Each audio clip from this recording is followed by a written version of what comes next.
Hey there, it's Steve from Serious Keto, and this is the Not So Serious Keto video podcast. As is often the case with these podcasts, I'm going to start off with a little tiny channel update. If you haven't already noticed, I'm sure you will soon, that I'm kind of in the middle of a little bit of a glut of non-cooking videos. It's really just sort of a timing thing. All three of my big affiliate marketing partners decided to release new products pretty much simultaneously. And doing reviews on any sort of new products is a lot like doing a review on a new movie. If you're not out there and one of the first, you're kind of just irrelevant. So timing-wise, it was important that I get some of these videos done. Probably you're going to see one review video per week for the next 3, maybe even 4 weeks. Additionally, I didn't expect this whole resistant starch video thing to take over my life the way it did. But I got very curious about the results, did a second video that is coming out later on this week, and there are likely going to be a few more of those. But the timing on that, I'm not going to be doing one a week on those. These are going to be something that I do maybe once a month for a couple reasons. First, they are just not pleasant videos to do. It's no fun for me eating some of those starchy carbs. I don't enjoy all the blood tests. And from just like a time consumption standpoint, this video that I'm releasing later on this week, I could have made 5 cooking videos in the time that it took to do this one blood glucose video. But it seems to be a topic that a lot of people are really interested in. It has certainly driven up the number of subscribers and views on this channel, which is a good thing. But I just wanted to assuage any concerns that you might have, thinking that perhaps I'm moving away from being a cooking channel. First and foremost, this is a cooking channel, and you're always going to get at least one recipe per week from me. I would prefer it be 2. And once we get through this little spurt of reviews, especially, you're going to be seeing a lot more cooking videos. So stay tuned. Also, next week is Amazon Prime Day. I'm in the process of trying to get my whole Amazon storefront squared away. I link to it down below in the description of every one of my videos, but there's probably going to be a lot of lightning deals and things like that, especially on appliances. So I would expect to see like any of the Ninja products are probably going to be on sale. I think Instant Pots you're going to see on sale. The great thing is, and I've mentioned this before, if you use any of my product links on Amazon, or if you use the storefront link, anything you purchase, I get a tiny commission on. It doesn't matter if it was the item I linked to or not, and you can use that information however you want. If I see any great deals on appliances or gadgets that I own and really like, I will do my best to let you know via a community comments message here on YouTube.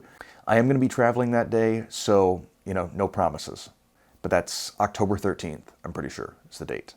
Now, back on the topic of that resistant starch video, I got a lot of comments on that, which means I got a few nasty ones. The cool thing about this video is I was able to get nasty comments from both sides. I was able to get it from the keto police, who feel that I'm, poisoning people with rice and potato videos.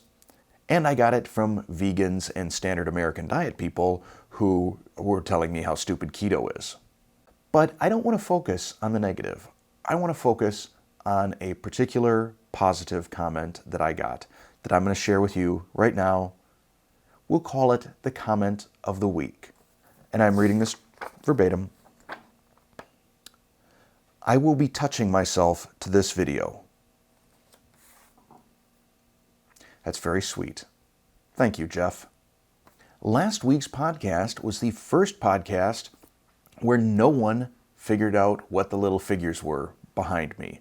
These were a little bit more obscure. We have Ragnar Lothbrok from the show Vikings and his wife Lagratha. That was a tough one, I'll admit. In last week's podcast, I also asked you about your feelings for some flashier video elements. Should I do an intro or, panning shots of food or anything like that? And the answer was a pretty much universal no. We like your videos the way they are. So I'm thrilled to hear that because that means less work for me. I did get one comment from a guy who told me he's an animator and that he could put together a quick little 2 to 3 second intro video for me, with the logo, serious cooking, sensible keto. Did I do that the right way? Anyhow, I got this comment and I went to reply to him later and then I couldn't find the comment. So if you are that person and are willing to do a quick little 2 to 3 second intro video for me with the logo, leave a comment on this one. I will reply to you right away. That way I don't lose who you are. But that is as much flash and pizzazz as I plan on adding to my videos.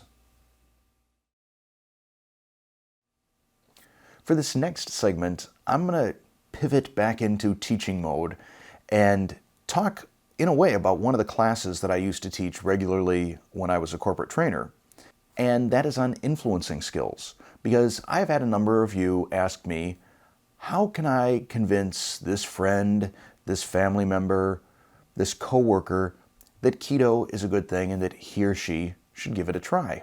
And one of the things that I've said repeatedly, I know I say it every time I review, some sort of keto type of a movie, is you can't push the truth on somebody. People need to find the truth on their own. And as a result, I don't try and sell keto. I don't try and push keto on people. There's a joke that goes, how do you know someone's on keto? They tell you. Because we tend to be pretty enthusiastic about it. It's hard not to be enthusiastic when your body feels as great as it does when you're on keto. And I'm not just talking about the weight loss benefits, but I'm talking about the inflammation. I'm talking about just the numerous side effects that we've talked about, you and me, together in these podcasts over the course of the year. One of which I just popped into my brain is I used to have really, really bad earwax, like a lot of it, and it was like waxy, like moist. And I would go through a couple of Q-tips every morning, just cleaning house. Now, no. It's not wet wax either. It's like dry, so it kind of just flakes out. On the scale of TMI, that's not horrible, but I still feel like that was, maybe I shouldn't have subjected you to that. All right, I just totally derailed myself here. So what was I talking about? Okay, how do I soft sell keto? I more or less play down that I'm on keto, and I look for opportunities where if I see somebody or hear somebody talking about something that keto healed for me, whether it's stiff elbows, stiff knees, getting bit by mosquitoes, whatever that thing is, I will take that opportunity then to jump in and say, that's kind of interesting. I just realized I haven't been bitten by a mosquito since I went keto. Or, I used to have horrible knee pain too. And then I went keto and it's weird. I didn't notice it right away that it went away. But one day I was at the bookstore and I was kind of squatting down on my haunches and realized, wow, my knees don't hurt. So I look for opportunities to just sort of put a bug in someone's ear. We came back to ears again.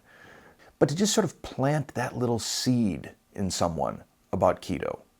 But I used to teach a class called DISC, and some of you may have gone through this. It's about learning people's communication styles, their preferred way of sending and receiving information, and then flexing your own style to better communicate to them and potentially influence them. Now you can get out onto Google and just do a search on DISC. It's D-I-S-C. And basically what you have is this 4-blocker. So you've got these 2 axes. One axis is whether you are more task-focused or more people-focused. And then the other axis is, are you more of a sender of information? Are you more active as a communicator? Or are you more passive as a communicator? If you are task-oriented and tend to be the active communicator, you are a direct or director or dominant. If you tend to be an active communicator and you're more people-focused, you are inspiring or an influencer. If you have more of a passive communication style and are people-focused, you tend to be supportive or steady. And if you are task-focused and have a more passive communication style, you are contemplative or conscientious. So that's DISC. And if you figure out which of those 4 buckets the person you're trying to influence is in, you're able to communicate information to them in a way that they will be more receptive to it. So a direct or dominant is going to be more interested in bullet points. Sort of the slogan behind them is be quick, be smart, be gone. So people like that are just going to want some really quick info bites about what happened to you on keto, how did keto change your life, what are the benefits of keto for them. If you're dealing with an influencer, these are people that like to feel respected and appreciated. Influencers also like to visualize. So if you're trying to influence an influencer, paint pictures for them. Imagine being able to fit in that pair of jeans that you used to wear back in college. Imagine being able to eat as much bacon as you'd like. The next group, the steadies, they like to feel part of something. They don't like to rock the boat a whole lot. They like security. So I think if you were trying to influence a steady, it's more about joining you, being part of something. So if you can establish a group that's all doing keto together that they can be part of, and they can feel that membership, that camaraderie, that tends to be really important to a steady. And then finally, you have your conscientious. These are people that take a while to make a decision. They like a lot of data. They like a lot of security. They like to know that they're making the right decision. So these are the people that might be good to recommend, like the Obesity Code from Dr. Jason Fung, or some of the better YouTube videos that are out there. I really like Sten Ekberg. He's kind of become my new favorite guy lately. I really like his style, I like the way he instructs, and I like the way that he provides data. Pointing a conscientious person to Dr. Ekberg, that might be a good way to win them over to keto. Now normally, I would do a full day class on this, and we have all kinds of interactive activities. We break up into groups and we try out this skill, and we see how well we can do influencing people that are the opposite of us. So the opposite of an influencer, which happens to be what I am, is a conscientious, which happens to be what my wife is. And for a while, that was a bit of a challenge, until I realized that it's not so much that we're opposites, as that we have complementary skills.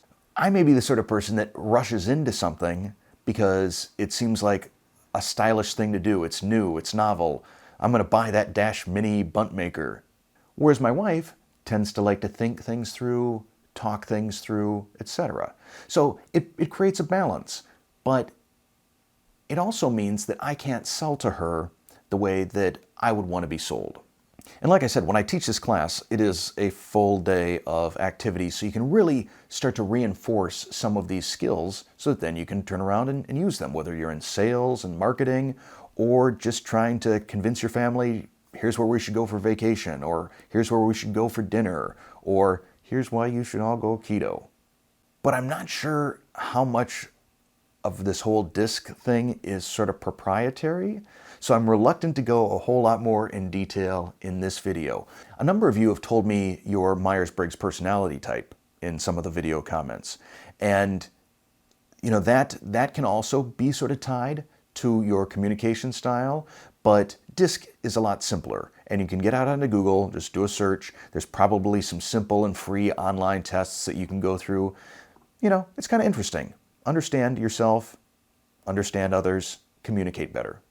But that, honestly, is going to be it for this podcast. I figure because I've already got this super long blood glucose resistant rice test video coming later this week, that no point in having two 22-minute videos in 1 week. So we're going to make this one probably the shortest podcast ever.